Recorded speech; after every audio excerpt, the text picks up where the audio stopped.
আমি 2024-2025-এর বাজেটের উপর আলোচনার পূর্বে সর্বপ্রথমে স্মরণ করতে চাই হাজার বছরের শ্রেষ্ঠ বাঙালি জাতির পিতা বঙ্গবন্ধু শেখ মুজিবুর রহমান সহ 15ই আগস্টে জাতির পিতার পরিবারের সকল সদস্যদের যাদেরকে নির্মমভাবে হত্যা করে এই দেশকে একটি অন্ধকারের মধ্যে ঠেলে দেওয়ার যে চক্রান্ত হয়েছিল, আমি তাদের সকলকে শ্রদ্ধার সাথে স্মরণ করি।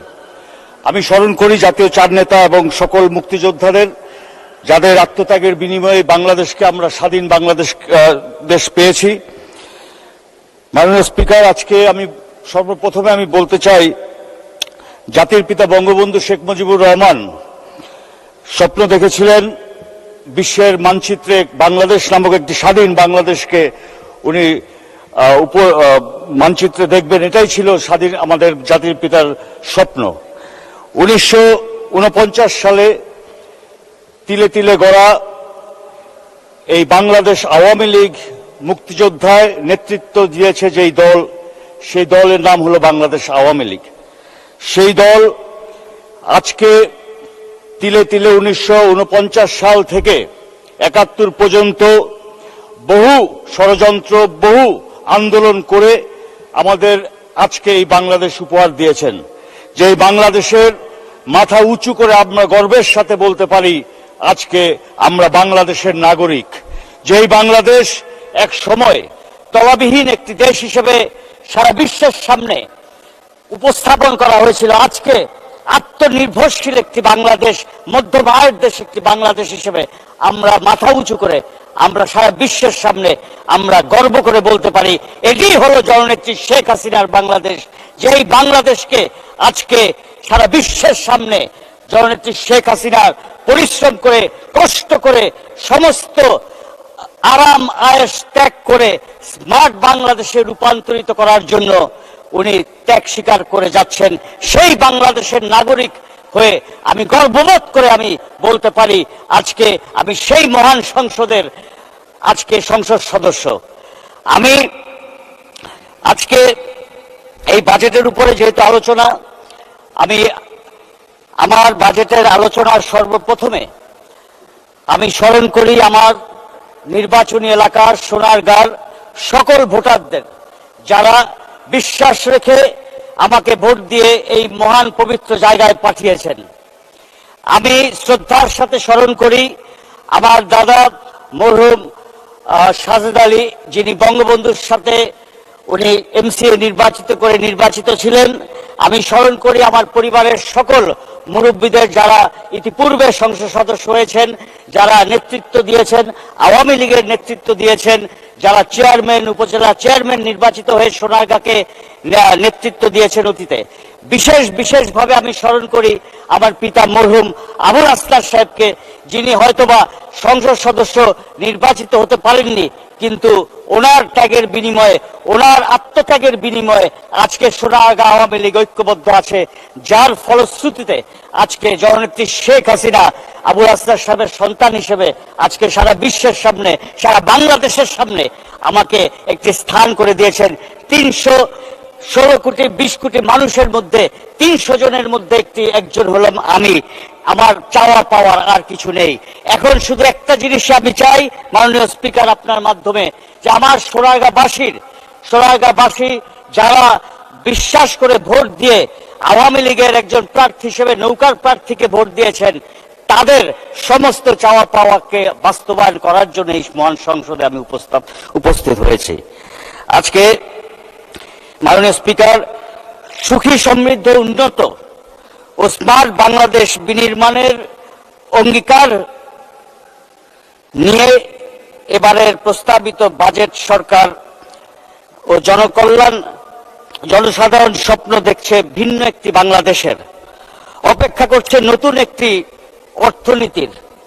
আমাদের তরুণ সমাজরা স্বপ্ন দেখছে স্মার্ট বাংলাদেশের, স্মার্ট নাগরিক, স্মার্ট অর্থনীতি, স্মার্ট সরকার ও স্মার্ট সমাজ ব্যবস্থা নির্মাণ প্রকল্পে মাননীয় অর্থমন্ত্রী দ্বারা প্রস্তাবিত বাজেটে সবচেয়ে বেশি জোর দিয়েছেন 2041 সালের জন্য আওয়ামী লীগের নির্বাচনী ইস্তেহারের উপরে। এজন্য আমি মাননীয় অর্থমন্ত্রীকে আন্তরিকভাবে ধন্যবাদ জানাই। মাননীয় স্পিকার, আপনারা জানেন যে মাননীয় প্রধানমন্ত্রী সোনারগাঁও উপজেলাকে শিল্পনগরী অঞ্চল ও উন্নয়নের কেন্দ্রবিন্দু গেটওয়ে হিসেবে ঘোষণা দিয়েছেন। 2008-এর পূর্বে, নবম জাতীয় সংসদের পূর্বে বাংলাদেশের চিত্র ছিল ভিন্ন। এক দুর্ভিক্ষ, দুর্নীতি, সমস্ত অর্থ লুটপাট করে হাওয়া ভবনে সমস্ত অর্থ নিয়ে যেত সেই বিএনপির চক্র দুর্নীতিবাজরা। জননেত্রী শেখ হাসিনা সরকার গঠন করার পর আমাদের বাংলাদেশের চিত্র পাল্টাতে শুরু করেছে। সোনারগাঁ হয়েছে অর্থনৈতিক একটি জোন।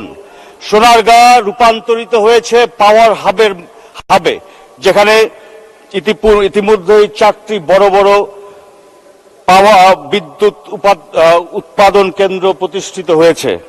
4টি আমাদের সোনারগাঁয়ে 4টি ইকোনমিক জোন মাননীয় প্রধানমন্ত্রী ইতিমধ্যেই ঘোষণা দিয়েছেন, যেখানে ছোট বড় প্রায় 400-রও বেশি শিল্প প্রতিষ্ঠান। চাঁদাবাজ মুক্ত, দখলবাজ মুক্ত এই জোনগুলিকে আমরা বিশেষভাবে নজর দিয়ে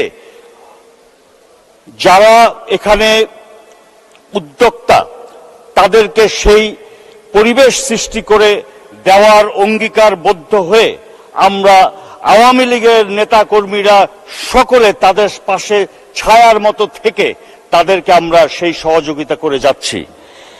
এই বৃহৎ বৃহৎ প্রতিষ্ঠানগুলির দেশের চাহিদা পূরণ। 1 মিনিট বলবেন, 1 মিনিট। মাননীয় স্পিকার, 2 মিনিট। রপ্তানি করে বৈদেশিক মুদ্রা অর্জনে বিশাল ভূমিকা রাখছে। দুঃখের বিষয় হলো মাননীয় স্পিকার, যেখানে আমরা এই উদ্যোক্তাদের একটি পরিবেশ সৃষ্টি করে দেওয়ার জন্য আমরা বিশেষ ভূমিকা রাখছি, কিন্তু এখানে দেখা যায় কিছু কিছু ফ্যাক্টরির কারণে আমাদের সোনারগাঁর বিভিন্ন বর্জ্য নিষ্কাশনের কারণে, কেমিক্যাল নিষ্কাশনের কারণে পরিবেশ আজকে হুমকির মুখে। আজকে ছোট ছোট শিশুরা বা অথবা যারা নাকি আমাদের গর্ভবতী মায়েরা, তারা আজকে মৃত্যুর দিকে পাঞ্জা লড়ছে এবং ছোট ছোট বাচ্চারাও তারা বিভিন্নভাবে তাদের চর্মরোগে তারা আক্রান্ত। আমরা চাই আপনার মাধ্যমে সংশ্লিষ্ট দায়িত্বশীল ব্যক্তিরা যারা আছেন মন্ত্রী মহোদয়ের মাধ্যমে এই প্রতিষ্ঠানগুলিতে আমাদের ব্যবস্থা নেওয়া দরকার। আমাদের স্মার্ট বাংলাদেশ গড়তে হলে আমাদের কিন্তু প্রজন্মকে সঠিক পরিবেশ আমাদের উপহার দিতে হবে। আমরা চাই আমাদের এই প্রতিষ্ঠানগুলি সচেতন হয়ে আমাদের যাতে পরিবেশকে দূষণ না করে আমাদের সোনারগাঁর আগামী ভবিষ্যতের জন্য যাতে সেই পরিবেশটি তৈরি করে দেয়। আমাদের বাংলাদেশে এবং আমাদের সোনারগাঁয় পুরুষ এবং মহিলাদের কিন্তু ভোটের অধিকার সমান এবং আমাদের সমান তাদের আমাদের সেখানে তাদের একটা চাহিদা ছিল গ্যাস। আমি জানি না এই সিদ্ধান্ত কবে, যদি কোনো সময় হয় তাদের এই দাবিটি অবৈধ গ্যাসগুলিকে বৈধ করা জন্য আমি মাননীয় প্রধানমন্ত্রীর কাছে বিশেষভাবে আমি সোনারগাঁবাসীর পক্ষ থেকে আমি অনুরোধ জানাচ্ছি। আমাদের রাস্তাঘাট ব্যাপক উন্নয়ন হয়েছে, 1 মিনিট বলুন, 1 মিনিট। স্পিকার, আমার মতে আমাদের সোনারগাঁয়ের যে রাস্তাঘাটগুলি রয়েছে সেগুলি আমাদের ধারাবাহিকভাবে উন্নয়নের পাশাপাশি ড্রেনেজ সিস্টেমগুলি আমাদের উন্নয়ন করা উচিত। ড্রেনেজ ব্যবস্থা যদি আমরা উন্নয়ন করতে না পারি, প্রশস্ত করতে না পারি, আমাদের তাহলে যে অর্থটি আমরা এই প্রকল্পে, এই রাস্তাঘাটে আমরা যেটি ব্যয় করছি সেটা আমার মনে হয় সেটা সঠিকভাবে আমরা ব্যবহার করতে আমরা পারছি না। সেটি আমরা আসলে আমাদের ড্রেনেজ ব্যবস্থাগুলি সর্বপ্রথমে করা দরকার, রাস্তাগুলি প্রশস্ত করা দরকার। আমাদের সোনারগাঁ পর্যটন নগরী একটি এলাকা, সেখানে আমাদের